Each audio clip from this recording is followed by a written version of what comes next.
Well, it's getting a bit colder out these days, and that makes it the perfect time to snuggle up by a nice fire and start enjoying heartier French meals meant to warm you up from the inside. And back with us on the show today to tell us a bit more about a hearty traditional French meal known as the Pot-au-Feu is Joanne Carter from True Foodies. Hi, Joanne. How are you? Hi, Jeannie. I'm good. Nice to be back. Tell us a bit more about yourself. Okay, so I'm the co-founder of True Foodies, which is a culinary hub for chefs, restaurants, food and wine lovers from all over the world.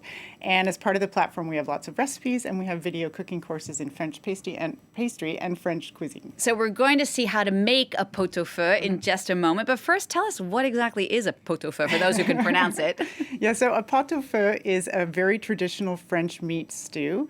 And it's really a classic French dish that's been around for ages and become a little bit of a symbol of French cuisine over the centuries. That's how long it's been around. And it's also well known as a traditional family dish. And pot-au-feu literally means pot on the fire. Okay, pot on the fire. I guess we can imagine more or less how it's cooked and where the name comes from. But give us the details of the recipe. Okay, so the name comes from pot on the fire. So in medieval times, actually, most households would have one fireplace that would be burning all day long, and they'd have an earthenware pot that would be hanging on a hook over the fire or tucked in a corner. So the origins are people would get up and they'd put the ingredients for the pot-au-feu into the pot. So whatever meat was available, vegetables in season, and some water, and they would leave that to cook for a few hours. And by lunchtime, the meat and the vegetables would be ready to eat, and then the broth could be eaten at dinner time. It's like the very original slow cooker from the Middle Ages.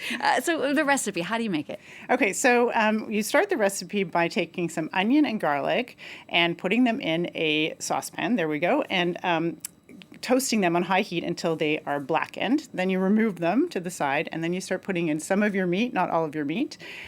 So here we're using different types of fatter or leaner meats, and when you mix up the types of meat, it adds more flavor to the dish.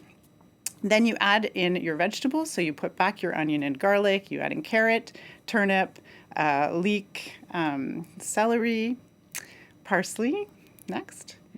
And then you add in the rest of your meat on top. So we'll see you doing that right now.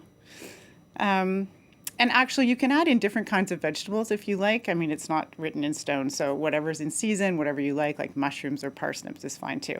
Okay, then you put in your seasoning, so pepper, cloves, thyme, bay leaf, and a little bit of salt, of course. And then you add in 2 liters of water. And then you simmer that gently for about 3 hours, so a very long time, until the meat is really just tender and cooked.